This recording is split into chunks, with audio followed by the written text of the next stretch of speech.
আমি কৃতজ্ঞ জয়নগর লোকসভা কেন্দ্রের প্রতিটি নাগরিকের কাছে। আপনাদেরকে সম্মান দিয়ে 10টি বছর ধরে সততা ও নিষ্ঠার সঙ্গে আমি আপনাদের পাশে থেকে সাথে থেকে কাজ করবার আপ্রাণ চেষ্টা করেছি একজন জনপ্রতিনিধি হিসেবে।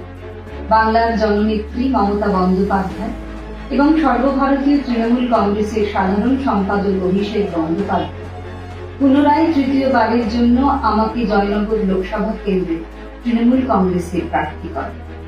আমি করজোড়ে বিনম্র চিত্তে নতমস্তকে আপনাদের সবাইকে আবেদন করি যে 1 জুন ইভিএম মেশিনে 2 নম্বর বোতাম ঘাসের উপরে জোড়া ফুল এই প্রতীক চিহ্নে আপনারা আমাকে আশীর্বাদ করে আবারও 5টি বছর আপনাদের পাশে থেকে সাথে থেকে কাজ করবার, আপনাদের সেবা করবার অধিকার।